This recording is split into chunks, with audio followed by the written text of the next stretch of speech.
അടുത്ത പ്രബന്ധം അവതരിപ്പിക്കാൻ പോകുന്ന കർത്തൃദാസൻ ഇതിനകം ക്രൈസ്തവ ന്യായവാദ രംഗത്ത് തൻ്റേതായ വ്യക്തിമുദ്ര പതിപ്പിച്ച, എൻ്റെ വിശ്വാസ ജീവിതത്തിലും വളരെ സ്വാധീനം ചെലുത്തിയ ഒരു ദൈവദാസനാണ്.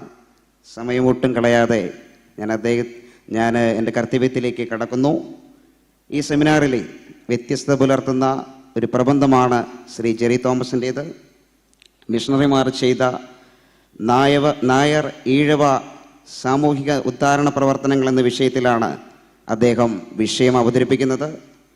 വിവാഹം, കുടുംബജീവിതം, മൂല്യങ്ങൾ ഇതൊക്കെ ഇന്ന് സ്വാഭാവിക കാര്യങ്ങളായി കാണപ്പെടുകയും ശീലിക്കപ്പെടുകയും ചെയ്യുമ്പോൾ മിഷണറിമാരുടെ പ്രവർത്തനങ്ങൾ തുടങ്ങുന്നതിന് മുമ്പ് ഇവിടുത്തെ അവസ്ഥയും ആചാരങ്ങളും എന്തായിരുന്നു?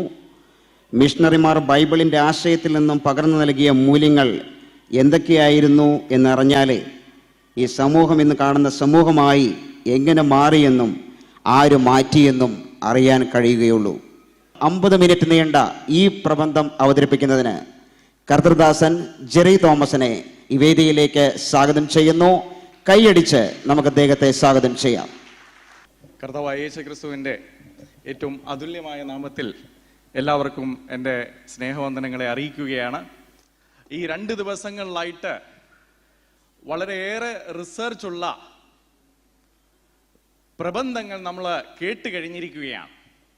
ഈ വിഷയത്തോട് ഞാൻ പറയുവാൻ ആഗ്രഹിച്ച പല കാര്യങ്ങളും ഇതിനു മുമ്പ് തന്നെ വളരെ ഡീറ്റെയിൽഡായിട്ട് എനിക്ക് പറയാവുന്നതിലും നല്ലതായിട്ട് പറഞ്ഞിരിക്കൊണ്ട് വളരെ സംഗ്രഹിച്ച് ഞാൻ ഈ പ്രബന്ധം അവതരിപ്പിക്കുവാനായിട്ടാണ് ആഗ്രഹിക്കുന്നത്. 50 മിനിറ്റ് സ്റ്റേജിൽ നിന്ന് പറഞ്ഞുവെങ്കിലും ഞാൻ ഇങ്ങോട്ട് കയറുമ്പോൾ എന്നോട് പറഞ്ഞു 40 മിനിറ്റേ ഉള്ളൂ എന്ന് പറഞ്ഞിട്ടുണ്ട്. 40 മിനിറ്റ് തന്നെ എടുക്കാതെ വളരെ ചുരുക്കത്തിൽ, കാരണം നമുക്കിത് കഴിഞ്ഞ് മറ്റൊരു പ്രോഗ്രാം കൂടെ ആരംഭിക്കാനുള്ളത് കൊണ്ട് എന്നെ കൊണ്ട് കഴിയുന്ന അത്രയും സമ്മറൈസ് ചെയ്താണ് ഞാൻ ഈ പ്രസന്റേഷൻ ഉണ്ടാക്കിയിരിക്കുന്നത്. അത്രയും സമ്മറൈസ് ചെയ്ത് ഞാൻ ഈ പ്രബന്ധം അവതരിപ്പിക്കാനായിട്ട് ആഗ്രഹിക്കുകയാണ്. ഈഴവ നായർ സമുദായത്തിന് മിഷണറിമാർ വരുത്തിയ പരിവർത്തനത്തെ പറ്റിയാണ്. നായർ സമുദായത്തിൻ്റെ കാര്യം തുടങ്ങുമ്പോൾ ഒരു നോവലിൽ നിന്നാണ് ഞാൻ തുടങ്ങുവാനായിട്ട് ആഗ്രഹിക്കുന്നത്. നമുക്കെല്ലാവർക്കും അറിയാം, മലയാളത്തിലെ 2ാമത്തെ നോവല്, 1ാമത്തെ നോവൽ എന്ന് സാധാരണ പറയുമെങ്കിലും 2ാമത്തെ നോവലായ ഇന്ദുലേഖ, ഒ ചന്തുമേനോന്റെ ഇന്ദുലേഖ 1951 മുതൽ 2014 വരെ മലയാളികൾ വായിച്ച ഇന്ദുലേഖ ഒ ചന്തുമേനോൻ എഴുതിയ ഇന്ദുലേഖ തന്നെ ആയിരുന്നില്ല. അതിൽ കൈകടത്തലുകൾ നടന്നതായ ഇന്ദുലേഖയായിരുന്നു.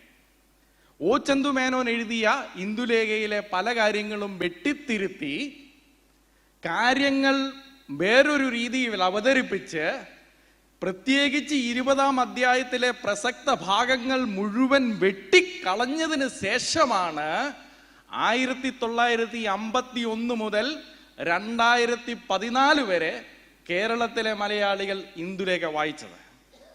എന്താണ് ഒ ചന്തുമേനോന്റെ ഇതിനെപ്പറ്റി സഹാന ഫൗണ്ടേഷൻ 2014 പ്രസിദ്ധീകരിച്ച പതിപ്പിൽ അതിൻ്റെ ആമുഖത്തിൽ പറഞ്ഞിട്ടുണ്ട്. 2014 ഏപ്രിൽ 13 മുതൽ 19 വരെ ലക്കത്തിലെ മാതൃഭൂമി ആഴ്ച പതിപ്പിൽ പണ്ഡിതന്മാരായ ഡോക്ടർ പി രാജശേഖരനും ഡോക്ടർ പി വേണുഗോപാലനും ചേർന്ന് നടത്തിയ വർഷങ്ങൾ നീണ്ട അന്വേഷണത്തിന്റെ ഫലമായിട്ട് ലണ്ടൻ ബ്രിട്ടീഷ് ലൈബ്രറിയിൽ നിന്ന് പഴയ ഒ ചന്തുമേനോന്റെ ഇന്ദുലേഖ കിട്ടിയപ്പോൾ അവർ ഞെട്ടി.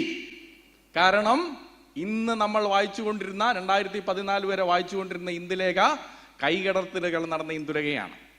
അതിലെ പ്രസക്തമായ ഭാഗമെന്ന് പറയുന്നത് 2014 20ാം അധ്യായത്തിലെ ഡിലീറ്റഡ് ആയിട്ടുള്ള പോർഷൻസിലെ ചില പ്രസക്ത ഭാഗങ്ങൾ ഞാൻ നിങ്ങളുടെ മുമ്പിൽ ഒന്ന് വായിക്കുകയാണ്. ഇത് ഒ ചന്തുമേനോൻ എഴുതിയതാണ്.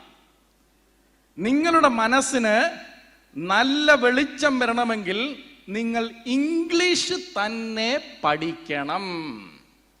വെട്ടിക്കളഞ്ഞ ഭാഗങ്ങളാണ്. ആ ഭാഷ പഠിച്ചാലേ ഇപ്പോൾ അറിയേണ്ടതായ പല കാര്യങ്ങളും അറിയുവാൻ സംഗതി വരികയുള്ളൂ. അങ്ങനെയുള്ള അറിവുണ്ടായാലേ നിങ്ങൾ പുരുഷന്മാർക്ക് സമസൃഷ്ടികളാണെന്നും പുരുഷന്മാരെ പോലെ സ്വാതന്ത്ര്യമുണ്ടെന്നും സ്ത്രീജന്മതമായതുകൊണ്ട് കേവലം പുരുഷന്റെ അടിമയായി ഇരിപ്പാൻ ആവശ്യമില്ലെന്നും അറിയുവാൻ കഴിയുകയുള്ളൂ. ഇത് വെട്ടിക്കളഞ്ഞു. 1951 നമ്മൾ മനഃപൂർവ്വം ഈ ഭാഗം വെട്ടിക്കളഞ്ഞു. അത് കഴിഞ്ഞ് ഒ ചന്തുമേനോൻ വീണ്ടും പറയുകയാണ്, ഈ ഇംഗ്ലീഷ് വിദ്യാഭ്യാസം, ഞാൻ വളരെ ചുരുക്കത്തിൽ പറഞ്ഞു പോവുകയാണ്, നിങ്ങൾക്കിത് ഇപ്പോഴത്തെ ഈ 2014 കഴിഞ്ഞിട്ടുള്ള ഇന്ദുലേഖ എടുത്ത് വായിച്ചു കഴിഞ്ഞാൽ ഇത് ഇപ്പം പ്രസിദ്ധീകരിക്കുന്നതിനകത്ത് ഇത് പലപ്പോഴും തിരികെ ചേർത്തിട്ടുണ്ട്, നിങ്ങൾക്കത് വായിക്കാവുന്നതാണ്.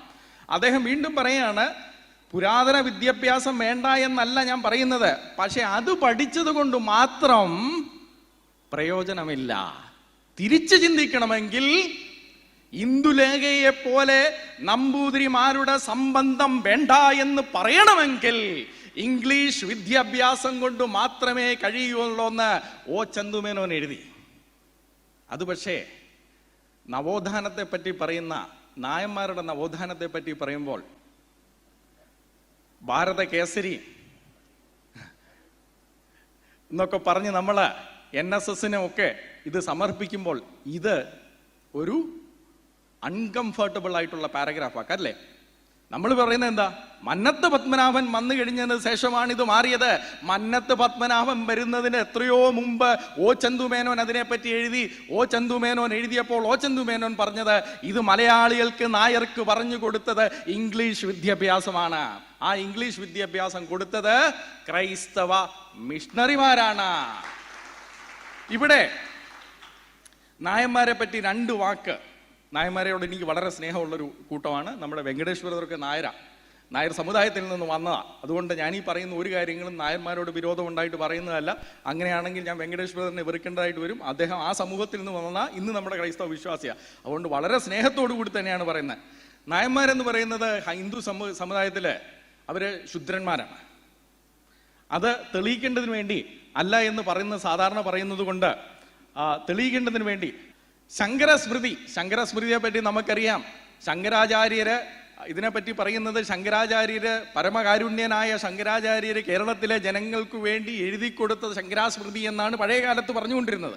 ആ ശങ്കരാസ്മൃതിയിൽ പറയുന്നത് പൂണൂലിടാത്തതായ എല്ലാ ആളുകളും ശുദ്രന്മാരോ ശുദ്രന്മാർക്ക് താഴെയുള്ളവരുമാണ്. നായന്മാർക്ക് പൂണൂല് ഇല്ല. അപ്പൊ നിങ്ങളിത് മനസ്സിലാക്കണം. നായന്മാർ ക്ഷത്രിയരാണെന്നൊക്കെ പറഞ്ഞവർ നടക്കാറുണ്ട്. പക്ഷെ ഹിന്ദു സ്മൃതികൾ അനുസരിച്ച് അവർ ശുദ്രന്മാരാണ്. അപ്പൊ ശുദ്രന്മാരായിരിക്കുന്ന അത് നിങ്ങൾ മനസ്സിലാക്കണം. കാരണം ഇനിയും പറയാൻ പോകുന്ന കാര്യങ്ങൾ ഇതുമായിട്ട് വളരെ ബന്ധപ്പെട്ടുള്ളതാണ്.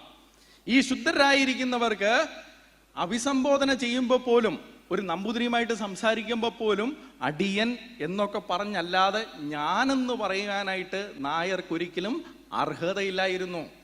നായർക്ക് അർഹതയില്ലായിരുന്നു എന്ന് മാത്രമല്ല, ഇത് ഒ ചന്തുമേനോന്റെ ഇന്ദുലേഖ, ഞാൻ പറഞ്ഞു തുടങ്ങിയ ഇന്ദുലേഖ, അതിന്റെ 12ാം അധ്യായത്തില്, ഒ ചന്തുമേനോന്റെ 12ാം അധ്യായത്തില് നമ്പൂതിരി വന്ന് ഇന്ദുലേഖയോട് സംസാരിക്കുമ്പോൾ ഇന്ദുലേഖ പറയുന്നുണ്ട്, ഞാൻ അപ്പോൾ താഴെയില്ല എന്നുള്ള അർത്ഥത്തിലാണ് പറയുന്നത്. ഞാനെന്ന് പറഞ്ഞപ്പോൾ നമ്പൂതിരിപ്പാടൊന്ന് ഞെട്ടി. ഒരു നായർ സ്ത്രീ തന്നോട് അങ്ങനെ ഇതുവരെ പറഞ്ഞിട്ടില്ല. ഇംഗ്ലീഷ് വിദ്യാഭ്യാസം ഇന്ദുലേഖയെ മാറ്റി ഇന്ദുലേഖ അടിയാനെന്നൊന്നും പറയാതെ ഞാനെന്ന് പറയുവാൻ വേണ്ടി ഇന്ദുലേഖ ഉയർത്തിയത് ഇംഗ്ലീഷ് വിദ്യാഭ്യാസമാണ്. നമ്മൾ മനസ്സിലാക്കണം, നായർക്ക് ഞാനെന്ന് പറയുവാനായിട്ട് വാക്കുകൊടുത്തത് ക്രൈസ്തവ മിഷണറിമാരാണ്.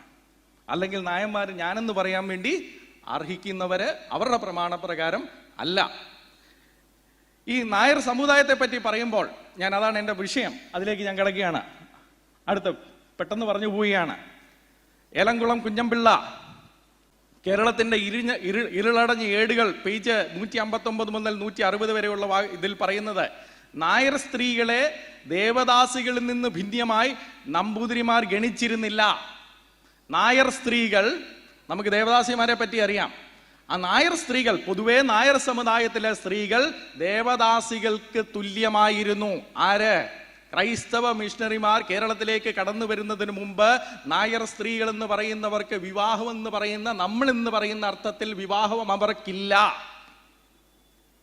അവർ ദേവദാസികൾക്ക് തുല്യമായ ഒരു സമൂഹമായിരുന്നു നായർ സമുദായം. സ്വന്തം അമ്മമാരെയും പെങ്ങന്മാരെയും ദേവദാസികൾക്ക് തുല്യമായി സമർപ്പിച്ചിരുന്നതായ ഒരു സമുദായമായിരുന്നു. കാണിപ്പയ്യൂർ ശങ്കരൻ നമ്പൂതിരിപ്പാട് നായന്മാരുടെ പൂർണ്ണ ചരിത്രം എന്ന് പറഞ്ഞ മലയാളത്തിൽ ഒരു പുസ്തകം എഴുതിയിട്ടുണ്ട്. നായന്മാരുടെ പൂർവ്വചരിത്രം, അതിന്റെ ഭാഗം 2, പേജ് 57 പറയുന്നത് നായർ പെൺകിടാങ്ങൾക്ക് 11 വയസ്സായി മുമ്പ് താലികെട്ട് കല്യാണം കഴിക്കണമെന്ന് നിർബന്ധമാണ്. പക്ഷെ നായർ സമുദായത്തിലെ പെണ്ണുങ്ങൾക്ക്, പെൺകുട്ടികൾക്ക് താലികെട്ട് കല്യാണം കഴിക്കുമ്പോൾ ഭർത്താക്കന്മാരുമായിട്ടല്ല കല്യാണം കേട്ടോ. കല്യാണം എന്നൊക്കെ നമ്മൾ പറയുന്നത് ഭാര്യയും ഭർത്താവും കൂടാണ്. ഇവിടെ ഭർത്താവ് വേണമെന്ന് നിർബന്ധമൊന്നുമില്ല. ഒന്നെങ്കിൽ കുറെ നായർ സ്ത്രീകളെ ഒരു ബ്രാഹ്മൺ വന്ന് കല്യാണം കഴിച്ച് അവൻ കല്യാണം ഇത് പറഞ്ഞിട്ട് അവനങ്ങ് പോവും. പിന്നീട് അവരുടെ ജീവിതത്തിൽ പ്രവേശന ഒരു ബന്ധവും ഇല്ല. പിന്നീട് ഏത് പുരുഷനും ഒരു വസ്ത്രം കൊണ്ട് കൊടുക്കുന്ന നായരോ അതിന് മേലിലുള്ളതായ ഏത് പുരുഷനും ആ സ്ത്രീയുമായിട്ട് എപ്പോ വേണമെങ്കിലും ബന്ധപ്പെടാം. ദേവദാസികളുടെ സ്ഥാനം മാത്രമാണ് ഇത്. കണിപ്പയ്യൂർ ശങ്കരൻ നമ്പൂതിരിപ്പാട് പറയുന്നത് പുരുഷനും സ്ത്രീയും കൂടിയില്ലാതെ വിവാഹം നടന്നതായി ഇതുവരെ കേട്ടിട്ടില്ല. തേവഴിച്ചികൾക്കും നായർ സ്ത്രീകൾക്കും മാത്രമേ അങ്ങനെ പുരുഷനില്ലാത്ത വിവാഹം നടന്നിട്ടുള്ളൂ. അദ്ദേഹത്തിന്റെ വാക്കുകളാണ്. അന്യദേശങ്ങളിൽ കണ്ടുവരുന്ന ദേവദാസികൾക്ക് അവരുടേതായ ജോലിക്ക് പ്രവേശിക്കുന്നതിന് മുമ്പ് ചെയ്യേണ്ടതായ കർമ്മത്തോട് സാദൃശ്യമുള്ള ഒന്നാണ് നായന്മാരുടെ താലികെട്ട് കല്യാണം. നമുക്ക് നായർ സമുദായത്തിലെ സ്ത്രീകളുടെ അവസ്ഥ മനസ്സിലായല്ലോ. വിവാഹം ഭർത്താവ് എന്ന് പറഞ്ഞൊന്നില്ല. നമുക്ക് പെട്ടെന്ന് മനസ്സിലാകണമെങ്കിൽ നായർ സ്ത്രീകൾ കേരളത്തിലെ പ്രത്യേക ദേവദാസ സ്ത്രീകളെന്ന് നമ്മളങ്ങ് ചിന്തിച്ചാൽ മതി. അല്പം വ്യത്യാസമുണ്ട്, പക്ഷെ പെട്ടെന്ന് മനസ്സിലാക്കണമെങ്കിൽ ഇവർ രണ്ടുപേരും പറഞ്ഞിരിക്കുന്നത് പോലെ ദേവദാസ സ്ത്രീകളാണ് ഈ കേരളത്തിലെ നായർ സ്ത്രീകൾ ഒരു കാലത്ത്. ഈ ദേവദാസ സ്ത്രീകളായിരിക്കുമ്പോൾ തന്നെ കണിപ്പയ്യൂര് മറ്റ് ഒരു വാക്കുകൂടെ ഞാൻ പെട്ടെന്ന് പറഞ്ഞു പോവുകയാണ്. കണിപ്പയ്യൂര് പറയുന്നത് നായന്മാരുടെ സമൂഹത്തെ, ഇത് അദ്ദേഹത്തിന്റെ വാക്കുകളാണ്, പത്തപ്പന്റെ മക്കളെന്നാണ് അന്ന് വിളിച്ചിരുന്നത്.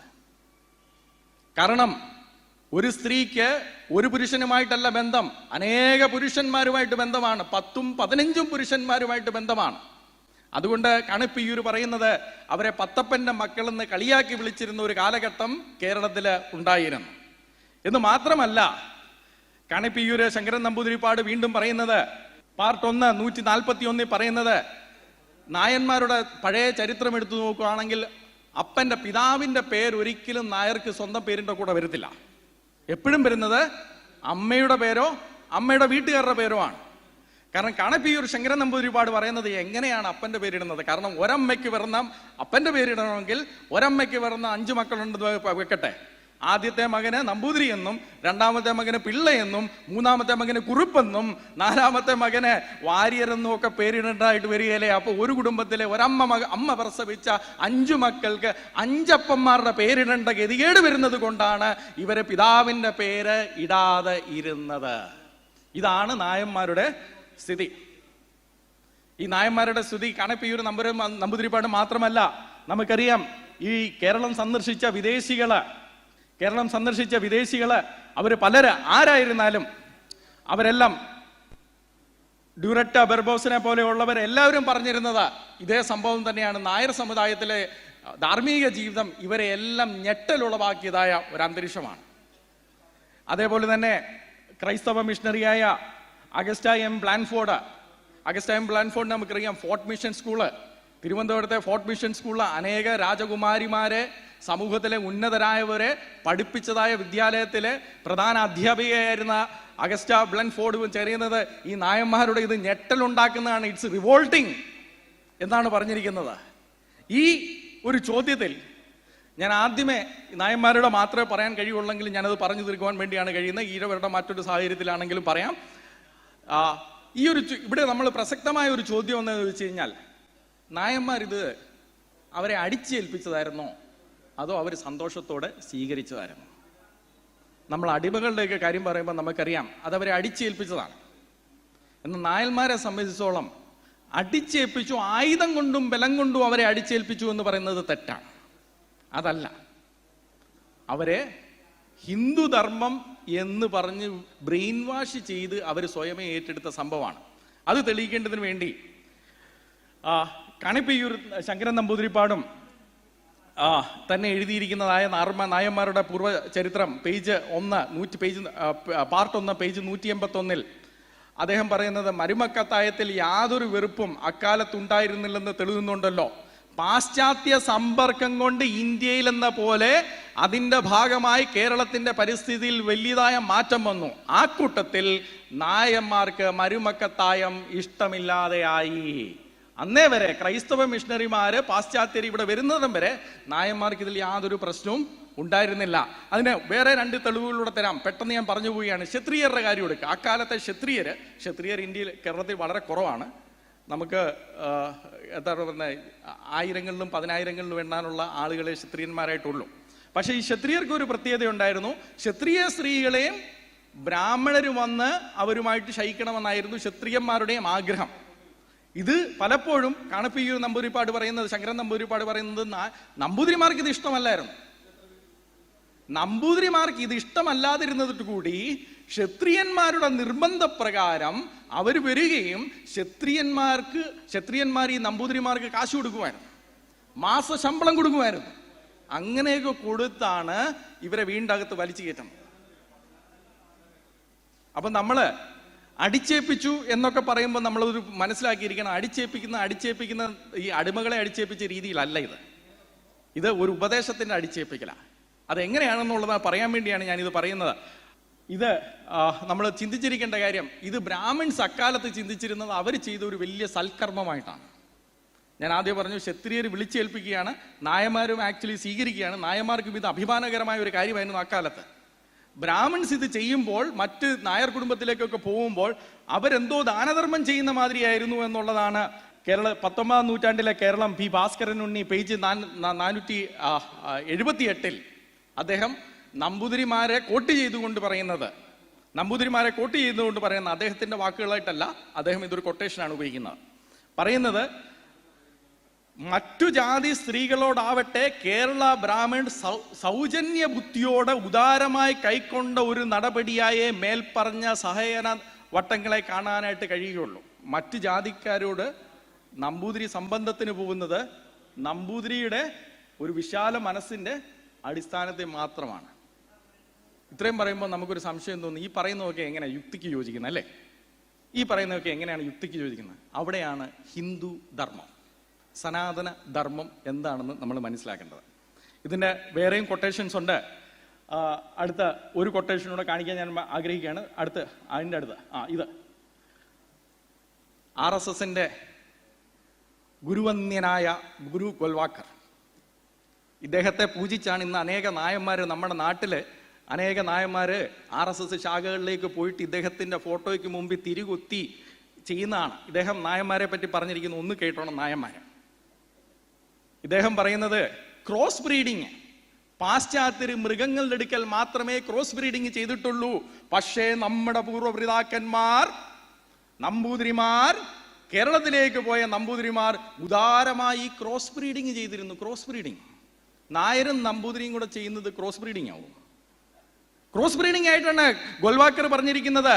ഓർഗനൈസർ ജാനുവരി 2, 1961 പേജ് 5 RSSന്റെ മുഖപത്രത്തിൽ RSSന്റെ ഗുരുവന്യനെ കോട്ട് ചെയ്തിരിക്കുകയാണ്. ഈ നാണംകെട്ട പ്രസ്ഥാനത്തിന് കൊടി പിടിക്കാൻ വേണ്ടിയാണ് ഇന്നത്തെ നായന്മാര് നടക്കുന്നത്. അവരെ അതിൽ നിന്ന് വിമോചിപ്പിച്ചതായ ക്രൈസ്തവ മിഷണറിമാർക്ക് അനുകൂലമായിട്ടല്ല. RSS ഗോൽവാക്കറിന്റെ പുസ്തകം എടുത്ത് വായിച്ചു നോക്കണം. ജാതി ചിന്തയല്ലാതെ ആ മനുഷ്യൻ വേറെ ഒന്നുമില്ല, അദ്ദേഹം എഴുതിയിരിക്കുന്നതാണ്. അപ്പൊ ഇത് എന്തുകൊണ്ടാണ് എന്നുള്ളത് നമ്മൾ മനസ്സിലാക്കണം. ഈ ക്രോസ് ബ്രീഡിംഗ് എന്നൊക്കെ പറയുന്നതിന്റെ കാരണം, അതിനു മുമ്പ് ഒരു കൊട്ടേഷനൂടെ കാണിച്ച് ഞാൻ വളരെ വേഗത്തിൽ പോവുകയാണ്. അടുത്ത report of the Malabar marriage commission with enclosures and appendices 1891. Malabar marriage കമ്മീഷന്റെ റിപ്പോർട്ട് നിങ്ങളൊന്ന് എടുത്ത് വായിച്ചു നോക്കിയാൽ മതി. നിങ്ങൾക്ക് എടുത്ത് വായിച്ചു നോക്കിയാൽ അതിൽ അനേക നമ്പൂതിരിമാരുടെയും മേൽജാതിക്കാരുടെ അഭിപ്രായം, മരുമക്കത്തായെ പറ്റിയുള്ള അഭിപ്രായങ്ങൾ അതിനകത്ത് കൊടുത്തിട്ടുണ്ട്. അതിനകത്ത് പറയുന്നത്, അസ്തമൂർത്തി നമ്പൂതിരിപ്പാട്, അദ്ദേഹത്തെ പറ്റി പറയുന്നത്, അദ്ദേഹം ആ കാലത്തെ അവിടുത്തെ വലിയൊരു പ്രമാണിയായിരുന്നു എന്നാണ്. The practice of Brahman, Kshatriyas and Vaishyas having sexual intercourse with Shudra woman is in accordance with Shastras. ശാസ്ത്രം പറഞ്ഞിരിക്കുന്നതിന്റെ അടിസ്ഥാനത്തിലാണ് ഇവർ നൽകുന്നത് എന്നാണ് പറയുന്നത്. അതെങ്ങനെയാണെന്നുള്ളത് ഞാൻ പറഞ്ഞു വരാം. കാരണം ശങ്കരസ്മൃതിയിൽ ആക്ച്വലി അതിന് അനുവാദം കൊടുത്തിട്ടില്ല. പക്ഷേ ഇവരുടെ ഉദാര മനസ്സുകൊണ്ട് ഇവർ ചെയ്യുന്നതാണ്. അതിന്റെ ലോജിക്കാണ് നമ്മൾ ആദ്യം പിടികിട്ടേണ്ടത്. ഇത് അനേക കൊട്ടേഷൻസ് ഉണ്ട്, ഞാൻ അതെല്ലാം സ്കിപ്പ് ചെയ്യാണ്, നമുക്ക് സമയം അല്പമേ ഉള്ളായിരുന്നുകൊണ്ട്. ഇതിന്റെ ആശയം ഇതാണ്. ഋഗ്വേദം മണ്ഡലം 10 ഹിം നമ്പർ 91 തലയിൽ നിന്ന് ബ്രാഹ്മണനും, തോളിൽ നിന്ന് ക്ഷത്രിയനും, തൈയിൽ നിന്ന് വൈശ്യനും, കാലിൽ നിന്ന് ശൂദ്രനും വന്നു എന്നാണല്ലോ പറയുന്നത്. നമ്മളിത് മനസ്സിലാക്കണം. ഇത് ഉപനിഷത്തുകളിലുമുണ്ട്, ഇത് സ്മൃതികളിലുണ്ട്, മനുസ്മൃതിയിലുണ്ട്. എല്ലാ സ്മൃതികളുടെയും ആധാരം ഇതാണ്. ഇതായിരിക്കുമ്പോൾ നിങ്ങളൊന്ന് മനസ്സിലാക്കണം, ഈ തലയുടെ ജീന് കാലിന് കിട്ടുക എന്ന് പറയുന്ന കാലിന്റെ ഒരു പുണ്യമല്ലേ? ആണോ? ഇതാ ഇവർ പറയുന്നത്. തലയുടെ ജീന്, തല എന്ന് പറയുന്ന ബ്രാഹ്മൺ ഒരു നായർ പാദമായിരിക്കുന്ന ശുദ്രനായിരിക്കുന്ന നായർ സ്ത്രീയെ മായിട്ട് ശയിക്കുക എന്ന് പറയുന്നത് നായർ സ്ത്രീക്ക് കിട്ടാവുന്നതായ ഏറ്റവും വലിയ പുണ്യമാണ്. ഋഗ്വേദത്തിന്റെയും ഉപനിഷത്തുകളുടെയും മനുസ്മൃതിയുടെയും അടിസ്ഥാനത്തിൽ നമ്മൾ ഇത് മനസ്സിലാക്കണം. ഇതിന്റെ അടിസ്ഥാനത്തിലാണ് സ്മൃതികൾ, ഹിന്ദു സ്മൃതികൾ മുഴുവൻ എഴുതിയിരിക്കുന്നത്. ഹിന്ദു സ്മൃതികളിൽ ഒരു ബ്രാഹ്മൺ പുരുഷന് ക്ഷത്രിയ സ്ത്രീയോട് അല്ലെങ്കിൽ വൈശ്യ സ്ത്രീയോട് ബന്ധപ്പെടാം. എന്നാൽ ഒരു വൈശ്യ പുരുഷന് ഒരിക്കലും ബ്രാഹ്മൺ സ്ത്രീയോട് ബന്ധപ്പെടാനായിട്ട് കഴിയത്തില്ല. നമ്മൾ വിചാരിക്കും ഇത് ബ്രാഹ്മൺസിന്റെ ക്രൂരതയാണെന്നല്ല, അവർ സന്മനസ്സുള്ളവരായിരുന്നു. ഏത് ഹിന്ദു ആചാരപ്രകാരം. കാരണം അവർ പറയുന്നത് ഈ വൈഷ്ണവൻ ബ്രാഹ്മൺ സ്ത്രീയോട് ബന്ധപ്പെട്ട് കഴിഞ്ഞു കഴിഞ്ഞാൽ അത് താഴോട്ടല്ലേ പോകുന്നത്. എന്നാൽ ബ്രാഹ്മൺ പുരുഷൻ വൈഷ്ണവ സ്ത്രീയോട് ബന്ധപ്പെട്ട് കഴിഞ്ഞു കഴിഞ്ഞാൽ അവരുടെ സ്റ്റാറ്റസും വർദ്ധിക്കുകയാണ്. അതിന്റെ അടിസ്ഥാനത്തിലാണ് സ്മൃതി ആചാര്യന്മാർ വളരെ മനോഹരമായിട്ട് എഴുതി തന്നിരിക്കുന്നത്. ഈ ഒരു സമയത്ത് ഇത് വിശ്വസിച്ചുകൊണ്ടിരുന്ന നായന്മാര് അക്കാലത്ത് ഈ കണ്ണിപ്പയ്യൂർ ശങ്കരൻ നമ്പൂതിരിപ്പാടിന്റെ ലേഖനത്തില്, ബുക്കില് പാർട്ട് 1 അദ്ദേഹം എടുത്ത് കാണിക്കുന്നുണ്ട്, ഇതുകൊണ്ട് നായന്മാർക്ക് ഗുണം മാത്രമേ വന്നിട്ടുള്ളൂ. കാരണം ക്രോസ് ബ്രീഡിങ്ങിൽ കൂടെ, ഞാൻ പറയുന്നത് നിങ്ങൾ ഓർക്കും ഇത് വെറുതെ യുക്തിഹീനമായ ആളുകളെ കുറ്റം പറയാൻ വേണ്ടി പറയുന്നതാണ് അല്ല. അദ്ദേഹം പറയുന്നത് ഞാൻ ചുരുക്കത്തിൽ പറയാണ്, കൊട്ടേഷൻസ് എല്ലാം ഇവിടെ കൊടുത്തിട്ടുണ്ട്. അദ്ദേഹം പറയുന്ന ഇതാണ്: ഈഴവ സ്ത്രീകളുമായിട്ട് നമ്പൂതിരിമാർക്ക് വലിയ ബന്ധമൊന്നുമില്ലായിരുന്നു, അല്ലെ? നായർ സ്ത്രീകളുമായിട്ടായിരുന്നു നമ്പൂതിരിമാർക്ക് ബന്ധമുണ്ടായിരുന്നു. അദ്ദേഹം പറയുന്നത് നമുക്കൊരു ടെസ്റ്റ് നടത്താം. എഴുത്തച്ഛൻ മുതൽ 1960 വരെ നായന്മാരിൽ നിന്നുണ്ടായ ചരിത്ര പുരുഷന്മാർ, സാഹിത്യകാരന്മാർ, മറ്റുള്ള ചരിത്ര പുരുഷന്മാർ, എഴുത്തച്ഛൻ മുതൽ 1960 വരെ ഈഴവരിൽ നിന്നുണ്ടായ ചരിത്ര പുരുഷന്മാർ, ഇത് രണ്ടുകൂടെ കണക്കെടുത്തിട്ട് അദ്ദേഹം പറയുകയാണ്, ഈഴവർ മൊത്ത പോപ്പുലേഷനിൽ വർധന ഉണ്ടെങ്കിൽ പോലും നായന്മാരെക്കാൾ ചരിത്ര പുരുഷന്മാരിൽ വളരെ കുറവുള്ളവരാണ്. ഈഴവന്മാരുടെ നമ്മുടെ കുമാരനാശാനെയൊക്കെ ഉൾപ്പെടുത്തി ചരിത്ര പുരുഷന്മാരെ എടുത്താലും വളരെ കുറവ് സംഭാവന അവർക്ക് ഇത് തരുവാനായിട്ട് കഴിയുള്ളൂ. എന്നാൽ നായന്മാർക്ക് അധികമായിട്ട് ചരിത്ര പുരുഷന്മാരെ തരുവാനായിട്ട് കഴിഞ്ഞു. അപ്പോൾ അദ്ദേഹത്തിന്റെ കൺക്ലൂഷനാണ്, നമ്പൂതിരി സംസർഗം കൊണ്ട് മാത്രമാണ് അവർക്ക് ഈ ഗുണമുണ്ടായതെന്ന് തീർച്ചയായോ. ക്രോസ് ബ്രീഡിംഗ് ആണ്, തലയും കാലൂടെ തമ്മിലുള്ള ക്രോസ് ബ്രീഡിംഗ് ആണ്. ഇത് പറഞ്ഞിരിക്കുന്നത് ഗോൾവാക്കറാണ്, ഇത് പറഞ്ഞിരിക്കുന്ന കണ്ണിപ്പയ്യൂർ ശങ്കരൻ നമ്പൂതിരിപ്പാടാണ്, അല്ലാതെ ജെറിയല്ല. അത് നിങ്ങൾ ഓർക്കണം. ഇത് പറഞ്ഞിരിക്കുന്നത് മലബാർ കമ്മീഷൻ റിപ്പോർട്ടിലും ഒക്കെ പറഞ്ഞിരിക്കുന്നതായ പല കാര്യങ്ങളാണ്, അല്ലാതെ ഇത് പറയുന്നത് ഞാനല്ല. ഈ ഒരു കാലഘട്ടത്തിൽ അപ്പൊ നായന്മാർ ചിന്തിച്ചിരിക്കുന്നത് നമ്പൂതിരിമാർ അവരുടെ വീട്ടിൽ വരുന്നത് കിണ്ടിയൊക്കെ വെച്ച് വെള്ളമൊക്കെ വെച്ചിരിക്കുന്നത് വലിയൊരു അനുഗ്രഹമായിട്ടാണ്. ഈ കാലത്ത് ആരെങ്കിലും അവിടെ പോയിട്ട് പറയാണ്, നായന്മാരോട് പറയാണ്, നമ്പൂതിരിമാരെ നിങ്ങൾ അകത്ത് കയറ്റണമെന്ന് പറഞ്ഞു കഴിഞ്ഞാൽ എങ്ങനെയായിരിക്കും അവരുടെ പ്രതികരണം? നിങ്ങൾ ഞങ്ങളെ വഞ്ചിക്കാൻ വേണ്ടി വന്നവരാണെന്നേ അവരാദ്യം പറയുള്ളൂ. ഹിന്ദുവിനെ കൊല്ലുവാൻ, ഹിന്ദു ധർമ്മത്തെ തകർക്കുവാൻ വന്നവരാണ് നിങ്ങളെന്നേ ഇവരത് പറയുള്ളൂ. എന്നാൽ ഇവിടെ മാറ്റം കൊണ്ടുവന്നത് ക്രൈസ്തവ മിഷണറിമാരാണ്. ആ ക്രൈസ്തവ മിഷണറിമാര് ചെയ്ത ചില എഫേർട്സ് വളരെ വേഗത്തിൽ പറഞ്ഞ് ഞാൻ സ്കിപ്പ് ചെയ്യേണ്ടതായിട്ടുണ്ട്. അടുത്ത സ്കിപ്പ് ചെയ്യാം. മന്നത്ത് പത്മനാഭൻ ജനിക്കുന്നത് 1878, 1878.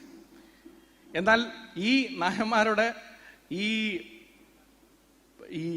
നമ്പൂതിരി സംസർഗത്തെ പറ്റി, ഇവരുടെ സംബന്ധ ബന്ധങ്ങളെ പറ്റി അതിനു മുമ്പ് തന്നെ ക്രൈസ്തവ മിഷണറിമാർ അതിനെ എതിർത്തു തുടങ്ങി. ഇത് പറയുന്നത് Robin Jeffrey, decline of Nair dominance chapter 2 page 83. ഇത് മലയാളത്തിലുള്ള അദ്ദേഹത്തിന്റെ പുസ്തകത്തിൽ നിന്നാണ്. അത് ഇംഗ്ലീഷിൽ ലഭ്യമാണ്. അതിന്റെ പരിഭാഷയിൽ നിന്നാണ് ഞാൻ ഇത് എടുത്തിരിക്കുന്നത്.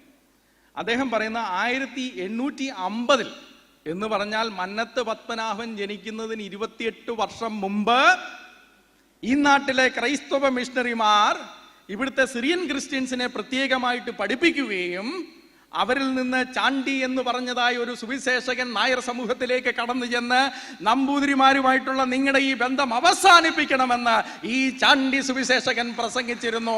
മന്നത്ത് പത്മനാഭൻ ജനിക്കുന്നതിന് 28 വർഷം മുമ്പ്. മന്നത്ത് പത്മനാഭൻ പറയുന്നതിന് 28 വർഷം മുമ്പെന്നല്ല, അദ്ദേഹം ജനിക്കുന്നതിന് 28 വർഷം മുമ്പ്. അപ്പൊ ആരാ ഇത് ആദ്യം ഇവിടെ തുടങ്ങിയത്? ചാണ്ടിയെ പോലെയുള്ള സുവിശേഷകന്മാരാണ്. നായർ സമുദായത്തിന് ഇന്നൊരു മാറ്റം വന്നിട്ടുണ്ടെങ്കിൽ ചാണ്ടി സുവിശേഷകനെ ഓർത്ത് സ്തോത്രം ചെയ്യണം ദൈവത്തിന്. ഈ ചാണ്ടി സുവിശേഷകന്റെ പ്രസംഗത്തെ പറ്റി പറയുന്നുണ്ട്. 1850 ജൂൺ 13 ചാണ്ടി സുവിശേഷകൻ നടത്തിയ പ്രസംഗം, നായന്മാരോട് പ്രസംഗിച്ച ഭാഗങ്ങളൊക്കെ റോബിൻ ജെഫ്രി കോട്ട് ചെയ്യുന്നുണ്ട്. ബ്രാഹ്മണർക്ക് അനുകൂലവും നായർക്ക് മെച്ചമില്ലാത്തതുമായ നിയമങ്ങൾ നായന്മാരുടെ മേൽ അടിപ്പിച്ചേൽപ്പിക്കുന്ന ബ്രാഹ്മണരുടെ കൗശലത്തെക്കുറിച്ച് സംബന്ധിച്ച് സൂചിപ്പിച്ചപ്പോൾ ഈ അഭിപ്രായങ്ങളോട് നായന്മാർ അനുകൂലിച്ചു. നായന്മാരുമായി സംസാരിക്കുമ്പോൾ ചാണ്ടിക്ക് ഇഷ്ടമുള്ള വിഷയങ്ങളിൽ ഒന്ന് ബ്രാഹ്മണരുടെ നാറിയ സ്വഭാവം തുറന്നു കാട്ടുക എന്നതായിരുന്നു. ഈ പ്രസംഗങ്ങൾ ഇവിടെ നടന്നതുകൊണ്ടല്ലേ മന്നത്ത് പത്മനാഭൻ വന്നപ്പോൾ ഒരാൾ എഴുന്നേറ്റത്? എന്നാൽ ചാണ്ടി സഹോദരൻ മാത്രമല്ല, ബഹുമാനപ്പെട്ട ചാണ്ടി സുവിശേഷകൻ മാത്രമല്ല, അനേകം മിഷണറിമാര്. ഒരു 1-2 ഉദാഹരണം കൂടെ തന്ന് തെളിവിന് വേണ്ടി പറഞ്ഞ് 2 ഉദാഹരണമെങ്കിലും തരണമല്ലോ, ഒരാളുടെ പേര് മാത്രം പറയാതെ. റെവറൻ സാമുവൽ മെറ്റീർ നമുക്ക് എല്ലാവർക്കും അറിയാവുന്നതാണ്. നമ്മൾ ഇദ്ദേഹത്തിന്റെ പുസ്തകം ഇന്ന് പല പ്രാവശ്യം ഇവിടെ കൂട്ടിയതാണ്. Native life in Travancore chapter 17. ഈ ചാപ്റ്റർ 17 നിങ്ങൾ പോയി വായിച്ചു നോക്ക്. നായന്മാരുടെ ഇടയിലുണ്ടായ ഈ സമ്പ്രദായം എപ്രകാരം തെറ്റാണെന്ന് 1883 അദ്ദേഹം അതിന് മുമ്പുണ്ടായിരുന്ന മിഷണറിമാരെയും കൂടെ കോട്ട് ചെയ്ത്, അതുകൂടെ ഒന്ന് ശ്രദ്ധിക്കണം, 1883 ഇത് എഴുതിയിരിക്കുന്നതെങ്കിലും അതിന് മുമ്പുണ്ടായിരുന്ന മിഷണറിമാരെയും കൂടെ കോട്ട് ചെയ്ത് കുറഞ്ഞത് 9 കാരണങ്ങൾ നായന്മാർ എന്തുകൊണ്ട് ഇത് നിഷേധിക്കണമെന്നുള്ളതിന് അദ്ദേഹം കാണിച്ചിട്ടുണ്ട്. 9 കാരണങ്ങൾ. ഈ 9 കാരണങ്ങൾ നമുക്ക് പോകാനായിട്ട് സമയമില്ല. നിങ്ങൾക്ക് ഈ native life in Travancore chapter 17 വായിച്ചു കഴിഞ്ഞാൽ നിങ്ങൾക്ക് അത് കിട്ടും. അതിൽ അവർ പറയുന്നുണ്ട്, നായന്മാരുടെ ഈ ഒരു ജീവിതം കാരണം ഏറ്റവും കൂടുതൽ ദുഃഖം അനുഭവിക്കുന്നത് കുട്ടികളാണ്. കുട്ടികൾക്ക് സംരക്ഷണമില്ല. മാതാപിതാക്കളുടെ സ്നേഹം കിട്ടേണ്ട കുട്ടികൾക്ക് അത് കിട്ടുന്നില്ല. സ്ത്രീകൾക്കത് കിട്ടുന്നില്ല. അല്ല, നമ്പൂതിരി സ്ത്രീകൾക്ക് അത് അപമാനകരമാണ്. അത് മാത്രമല്ല, അവർ പറയുന്നത് ഇത് സമൂഹത്തെ ബാധിക്കുന്ന പ്രശ്നമാണ്, വ്യക്തിയെ ബാധിക്കുന്ന പ്രശ്നമാണ്. ഇങ്ങനെ അക്കമിട്ടാണ് മിഷണറിമാർ ഇതിനെ ചോദ്യം ചെയ്തത്. അല്ലാതെ വെറുതെ ചോദ്യം ചെയ്യല്ലോ കേട്ടോ, ഇതിന് കാരണം കൂടെ കാണിച്ചാണ് മിഷണറിമാർ ചോദ്യം ചെയ്തത്. ഷാമുവൽ മെറ്റീറിന്റെ ആ പുസ്തകത്തിൽ പേജ് 184 നേറ്റീവ് ലൈഫ് ഇൻ ട്രാവങ്കൂറിൽ അദ്ദേഹം പറയുന്നുണ്ട്, ഈ കാലത്തെ, കഴിഞ്ഞ കാലത്തെ 1883 ഇദ്ദേഹം പറയാണ്, ഈ കഴിഞ്ഞ കാലങ്ങളിലെ ഈ പ്രസംഗങ്ങളും പ്രബോധനങ്ങളും ഈ പഠിപ്പിക്കലുകളും വിദ്യാഭ്യാസവും എല്ലാം കാരണം ഇന്ന് നായർ സമൂഹത്തിലെ ഒരു കൂട്ടം ജനങ്ങള് ഇതിനെ എതിർത്തുകൊണ്ട് വന്നിരിക്കുന്നു. ചാണ്ടി സഹോദരൻ 1850, റെവറൻ സാമുവൽ മെറ്റീർ 1883. ഇനി ഒരു ഇതൂടെ പറയട്ടെ, ഒരൊറ്റ പോയിന്റ് ഇതൂടെ കാണിച്ച് മിഷണറിമാർ എപ്രകാരം പ്രവർത്തിച്ചു എന്നുള്ളത് നമ്മൾ ഓർക്കണം. മന്നത്ത് പത്മനാഭൻ ഇത് പറയുന്നതിന്റെ എത്രയോ വർഷങ്ങൾക്ക് മുമ്പുള്ള സംഗതിയാണ് നമ്മൾ പറയുന്നതെന്ന് ഓർക്കണം. അതേ വിഷയം 1903 അഗസ്റ്റ എം ബ്ലാൻഫോർഡ് എഴുതിയ പുസ്തകമാണ്. അവിടെ പറയുന്നുണ്ട്, education has greatly modified this bad practice and I know many Nair husbands and wives who lived with each other for years. ആ മിഷണറിമാരുടെ പ്രവർത്തനങ്ങൾ കാരണം, അവരുടെ പ്രബോധനങ്ങൾ കാരണം, അവരുടെ പഠിപ്പിക്കൽ കാരണം 1903 കഴിഞ്ഞപ്പോഴത്തേക്കും ധാരാളം നായന്മാരുടെ കുടുംബങ്ങള് ഈ മിഷണറിമാരുടെ പ്രബോധത്തിനനുസരിച്ച് ജീവിക്കാനായിട്ട് തുടങ്ങി. ആ ജീവിതമാണ് ഓ ചന്തു മേനോനെ ഉള്ളവരെ കൊണ്ട് അടുത്ത സ്ലൈഡ് 1889 ഓ ചന്തു മേനോന് ഇന്ദുലേഖ എഴുതുമ്പോൾ ഓ ചന്തു മേനോൻ അറിയാം ഇത് ഇംഗ്ലീഷ് വിദ്യാഭ്യാസം നൽകിയ മിഷണറിമാരുടെ ഉപദേശം. ഇംഗ്ലീഷ് വിദ്യാഭ്യാസം എന്ന് പറയുന്നത് മിഷണറിമാരുടെ എഡ്യൂക്കേഷന്റെ ഭാഗമായിരുന്നു. ഇതൊക്കെ അവർ നൽകിയതായ കാഴ്ചപ്പാടാണ് നമുക്കിത്. ഓ ചന്തുമേനോൻ മാത്രമല്ല, നമുക്കറിയാം അത് കഴിഞ്ഞ് മലബാർ കമ്മീഷൻ റിപ്പോർട്ട് 1891 വരുന്നുണ്ട്. അടുത്തൊരിത് നമുക്ക് വളരെ പ്രസിദ്ധമായ ഒരു ചിത്രമാണ് അല്ലേ, രാജാ രവിവർമ്മയുടെ ദർ കംസ് പപ്പ എന്ന് പറയുന്ന ചിത്രം. ഈ ദർ കംസ് പപ്പ എന്ന് പറയുന്ന ചിത്രത്തിനകത്ത് ഒരു പട്ടിയൊക്കെ ഉണ്ട്, കണ്ടോ? ആ സൈഡിലൊരു പട്ടിയൊക്കെ ഉണ്ട്. ഇതൊരു പാശ്ചാത്യ കുടുംബസങ്കല്പമാണ്. ഇതിനെപ്പറ്റി ജി അരുണിമ ഈ മരുമക്കത്തായെ പറ്റി, സമ്പ്രദായത്തെ പറ്റി PhD ചെയ്ത ഒരാളാണ്. അവർ പറയുന്നത് ഈ ദർ കംസ് പപ്പ, ഈ രാജാ രവിവർമ്മ ഇത് വരയ്ക്കുമ്പോൾ യഥാർത്ഥത്തിൽ ചൂണ്ടിക്കാണിക്കാനായിട്ടൊരു പിതാവ് നായർ സമുദായത്തിനില്ല. ഈ ചിത്രം വരയ്ക്കുമ്പോൾ, രാജാ രവിവർമ്മ വരയ്ക്കുമ്പോൾ അന്നത്തെ യാഥാർത്ഥ്യമായിരുന്നില്ല അദ്ദേഹം വരച്ചത്. അന്നത്തെ നായന്മാരുടെ പ്രത്യാശയും പ്രതീക്ഷയുമായിരുന്ന ഒരച്ഛനെ ചൂണ്ടിക്കാണിക്കാനുള്ള അവരുടെ ആഗ്രഹമാണ് ഈ ചിത്രത്തിൽ കാണിച്ചിരുന്നത്. ഇന്ന് നായന്മാർക്ക് അവർ പറയുന്നുണ്ട്, ദർ കംസ് എ പപ്പ becomes again to a clarion call for the end of matriliny. ആ മരുമക്കത്തായ സമ്പ്രദായം അവസാനിപ്പിക്കാൻ വേണ്ടി ഒരു ക്ലാരിയൻ കോളായിരുന്നു രാജാ രവിവർമ്മ വരച്ചതായ ആ ചിത്രം. മന്നത്ത് പത്മനാഭൻ തുടങ്ങുന്നതിന് മുമ്പാണ്. നമ്മളിത് ഓർക്കണം. അനേക സുവിശേഷകന്മാര്, അനേക മിഷണറിമാര് ചെയ്തതിൻ്റെ ഫലമായിട്ടാണ് യഥാ അച്ഛൻ വരുന്നു എന്ന് പറഞ്ഞ് നായർ സമുദായത്തിന് രാജാ രവിവർമ്മ വരച്ച ചിത്രം പോലെ ഇന്നവർക്ക് ചൂണ്ടിക്കാണിക്കാനായിട്ട് ഒരു പിതാവുണ്ടെങ്കിൽ അത് കൊടുത്തത് ക്രൈസ്തവ മിഷണറിമാർ. ഒരു കാര്യം റോബിൻ ജെഫ്രി പറയുന്നുണ്ട്, matriliny woman and development typographical error എന്ന്. ചരിത്രം ശരിക്കും പഠിച്ചിട്ടില്ലെങ്കിൽ നമ്മൾ അനേക തെറ്റുകൾ ചെയ്യും. ഇതാരാണ് ഇവിടെ കൊണ്ടുവന്നതെന്ന് നമ്മൾ ശരിക്കും പഠിച്ചിട്ടില്ലെങ്കിൽ അദ്ദേഹം പറയുന്നത് ഇത് ഗവൺമെന്റ് റൂളുകളിലൂടെ വന്നതാണെന്ന് നമ്മൾ തെറ്റിദ്ധരിച്ചു കഴിഞ്ഞാൽ നമ്മൾ പിന്നെ ഗവൺമെന്റ് റൂൾ മതി മാറ്റം എന്നുള്ളതിന് ചിന്തിക്കും. എന്നാൽ ഇത് യഥാർത്ഥത്തിൽ ഇവിടെ നടന്നത് എങ്ങനെയാണെന്ന് നമ്മൾ മനസ്സിലാക്കി കഴിഞ്ഞാൽ, ഇത് സുവിശേഷ ഘോഷണം കൊണ്ടുള്ള മാറ്റമാണെന്ന് നമ്മൾ മനസ്സിലാക്കി കഴിഞ്ഞാൽ നമ്മൾ ഇനി അടുത്ത് എന്താ പ്രവർത്തിക്കുന്നത്? നമ്മൾ സുവിശേഷ ഘോഷണം പിന്നെയും ഇവിടെ ചെയ്യും. അതുകൊണ്ട് ചരിത്രം നമ്മൾ പഠിക്കണം. പഠിച്ചിട്ട് ഈ ബൈബിൾ അഭിമാനപൂർവ്വം നെഞ്ചോട് ചേർത്ത് വെച്ച് കേരള സമൂഹത്തിന് മാറ്റം വരുത്തിയത് ഈ ബൈബിളാണെന്ന് നമ്മൾ ഉറക്കെ പ്രഖ്യാപിക്കണം. അഭിമാനത്തോടു കൂടി നമ്മൾ ഇത് കൊണ്ട് നടക്കണം. 5 മിനിറ്റ് സമയമാണ് എനിക്ക് തന്നിരിക്കുന്നത്. ഞാൻ ഒരു നോവലിന്റെ ഒരു കാര്യവും കൂടെ പറഞ്ഞ് ഞാൻ ഇവിടെ തീർക്കുകയാണ്.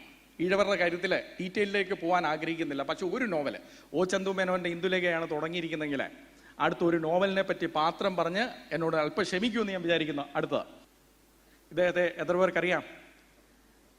ഒരു നവോത്ഥാന നായകനാണ്. പക്ഷെ അധികം ഇപ്പോഴല്ലാതെ അധികം ആരും ചർച്ച ചെയ്യപ്പെടാത്തതായ ഒരു നവോത്ഥാന നായകനാണ് പോത്തരി കുഞ്ഞമ്പു. പോത്തരി കുഞ്ഞമ്പു ഒരു നോവൽ എഴുതിയിട്ടുണ്ട്. ഈ പോത്തരി കുഞ്ഞമ്പു, അതിനു മുമ്പ് പോത്തരി കുഞ്ഞമ്പു എന്തുകൊണ്ട് അവഗണിക്കപ്പെട്ടു എന്നുള്ളതിന് ഇന്ന് ചില പണ്ഡിതന്മാർ പറയുന്ന ഒരു അഭിപ്രായം ഒന്ന് കേൾക്കാം. ഒരു ക്ലിപ്പ് ഒന്നിട്ടെ. പോത്തേരി കുഞ്ഞമ്പുവിൻ്റെ നവോത്ഥാന കാഴ്ചപ്പാടുകളും പുരോഗമന ചിന്താഗതികളും ആ പ്രദേശത്തെ വല്ലാതെ സ്വാധീനിച്ചിരുന്നു. ദൈവത്തിൻ്റെ വക്താക്കളായി കടന്നു വരുന്നവരെ അദ്ദേഹം അംഗീകരിച്ചിരുന്നില്ല.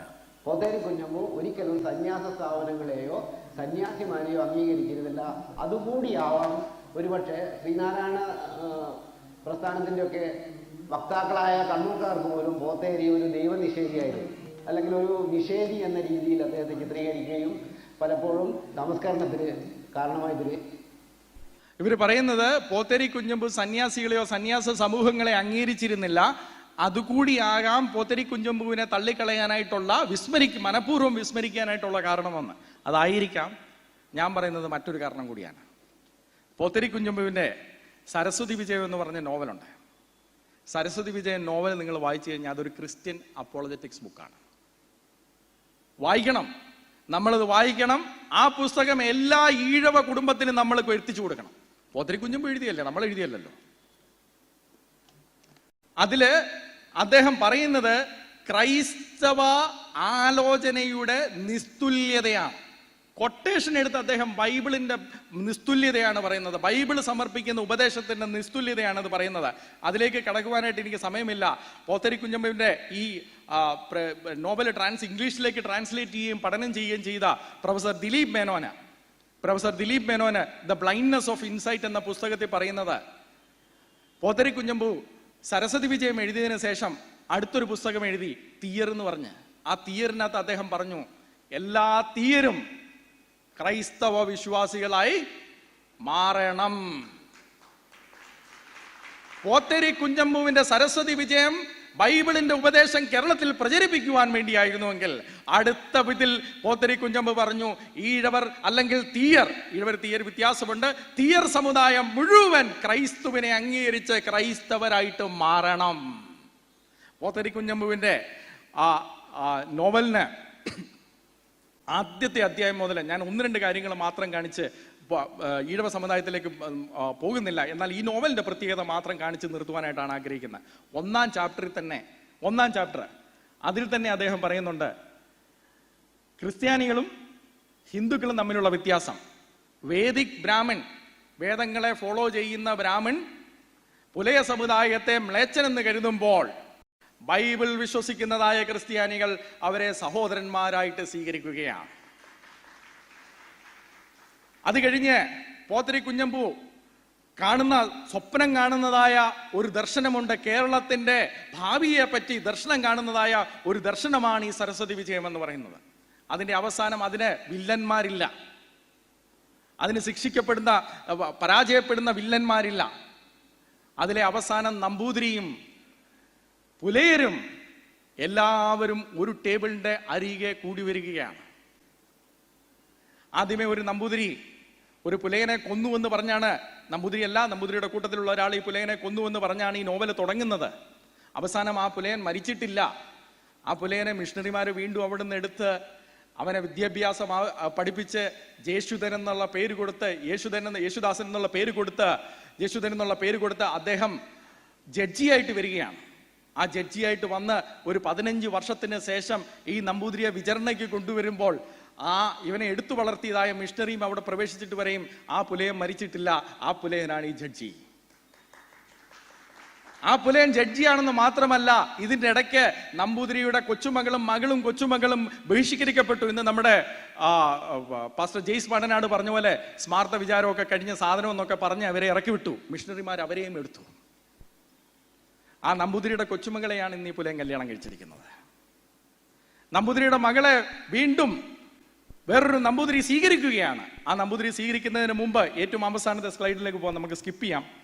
ഏറ്റവും അവസാനമായിട്ട് വരുമ്പോൾ ഈ ബ്രാഹ്മണ സ്ത്രീ, ഭ്രഷ്ടയാക്കപ്പെട്ട ബ്രാഹ്മണ സ്ത്രീയും അവരുടെ മുൻകാലത്തെ ഭർത്താവും വീണ്ടും ഒന്നിക്കുകയാണ്. പക്ഷെ ഒന്നിക്കുന്നത് ക്രിസ്തു യേശുവിൽ ആണ്. ബ്രാഹ്മണനും പുലയനും ഒരുപോലെ ഒരു വേദിക്ക് ചുറ്റും വന്ന്, ഒരു മേശയ്ക്ക് ചുറ്റും വന്ന് സംഘടനമല്ല, അവർ ഒന്നായി തീരുകയാണ് കർത്താവായ യേശു ക്രിസ്തുവിന്റെ നാമത്തിൽ. എത്ര മനോഹരമായ ഒരു നവോത്ഥാന കാഴ്ചപ്പാടാണത്, അല്ലേ? സംഘടനമല്ല, ജാതിയുടെ പേരിലുള്ള സംഘടനകൾ വെച്ച് തങ്ങളുടെ ജാതിക്ക് വേണ്ടി മാത്രം നേട്ടങ്ങളെ ഉണ്ടാക്കുവാൻ വേണ്ടിയുള്ള നവോത്ഥാനമല്ല നമുക്ക് ആവശ്യം. നമ്പൂതിരി മുതൽ നായർ മുതൽ ഈഴവർ മുതൽ നായാടി മുതൽ എല്ലാവരും ഒരു മേശയ്ക്ക് ചുറ്റുമിരുന്നു കൊണ്ട് നമ്മളിനിയും പോത്തരി കുഞ്ഞമ്പ് പറഞ്ഞതുപോലെ ക്രിസ്തുവിൽ ഒന്നാണ് എന്ന് പ്രഖ്യാപിക്കുന്നതാണ് നവോത്ഥാന ദർശനം. അതായിരുന്നു പോത്തരി കുഞ്ഞമ്പുവിന്റെ നവോത്ഥാന ദർശനം. പോത്തരി കുഞ്ഞമ്പു ഈ പറയുന്ന നവോത്ഥാന നായകന്മാരിൽ നിന്ന് വ്യത്യസ്തമായിട്ട് അനേക കാര്യങ്ങൾ ചെയ്തതാണ്. അദ്ദേഹത്തിന്റെ സ്വന്തം കുടുംബത്തിൽ പുലയ കുട്ടികളെ വിളിച്ച് അദ്ദേഹം പഠിപ്പിച്ചു. സ്വന്തം മക്കളോട് കൂടി ഇരുത്തി അദ്ദേഹം അവരെ ഭക്ഷണം കൊടുത്തു. സഹോദരൻ അയ്യപ്പന്റെ മിശ്ര ഭോജനത്തെ പറ്റി പറയുന്നുണ്ട്. അത് ചുരുക്കം ചില ഒരു പ്രത്യേക ദിവസങ്ങളിൽ നടത്തിയതാ. പോത്തരി കുഞ്ഞമ്പുവിന്റെ ഭവനത്തിൽ അദ്ദേഹത്തിന്റെ മക്കൾ പുലയ കുട്ടികളോട് ഒരുമിച്ചിരുന്ന് ഭക്ഷിക്കുമ്പോൾ അത് സ്ഥിരമായ മിശ്ര ഭോജനമല്ലേ? അതെന്താ നമ്മൾ മറന്നു പോകുന്നത്? പോത്തരി കുഞ്ഞമ്പു എഡ്വേർഡ് പ്രസ് എന്ന് പറഞ്ഞൊരു പ്രസ് സ്റ്റാർട്ട് ചെയ്തു. ആ പ്രസ്സിലൂടെ ഹിന്ദു മതത്തിന് വിരോധമായിട്ടുള്ള പുസ്തകങ്ങൾ അദ്ദേഹം പ്രസിദ്ധീകരിച്ചു. ബെസൽ മിഷൻ അദ്ദേഹത്തെ പറ്റി പറയുമ്പോൾ ബെസൽ മിഷൻകാർ ചെയ്തതെല്ലാം അദ്ദേഹം അനുകരിക്കുവാൻ വേണ്ടി ശ്രമിച്ചു. പ്രിയ സ്നേഹിതരെ, അപ്പൊ പോത്തരി കുഞ്ഞമ്പുവിന്റെ ക്രിസ്ത്യാനികളെ മാത്രമല്ല, പോത്തരി കുഞ്ഞമ്പുവിനെ പോലെ വിസ്മരിക്കപ്പെട്ട നവോത്ഥാന നായകന്മാരെ കൊണ്ടുവന്നതിന് ശേഷം അവരുടെ ദർശനം, അവർ കണ്ടതായ പോത്തരി കുഞ്ഞമ്പു കണ്ടതായ ദർശനം കേരളത്തിൽ നടപ്പാക്കുവാൻ എല്ലാവരും ഒരു ജാതി സംഘടനകളല്ല, എല്ലാവരും ഐക്യത്തോടുകൂടി ഒരു മേശയുടെ ചുറ്റുമിരിക്കുവാൻ ദൈവം നമ്മളെ ഏവരെയും സഹായിക്കുമാറാകട്ടെ എന്ന് പറഞ്ഞുകൊണ്ട് ഞാൻ എൻ്റെ വാക്കുകളെ ചുരുക്കുന്നു. ദൈവനാമത്തിന് സ്തോത്രം. ഈഴവരെ പറ്റിയുള്ളതും നായന്മാരെ പറ്റിയുള്ളതും മറ്റൊരു അവസരം എനിക്ക് എന്തെങ്കിലും തിരികെയാണെങ്കിൽ അന്ന് ഞാൻ ബാക്കിയുള്ളത് അവതരിപ്പിക്കാം. ദൈവനാമം വാഴ്ത്തപ്പെടുമാറാകട്ടെ. ഇന്ദുലേഖ രണ്ടാമത്തെ നോവലാണെന്ന് പറഞ്ഞപ്പോൾ ഒന്നാമത്തേതിനെ പറ്റി ഒന്ന് പരാമർശിച്ചാൽ കൊള്ളാം.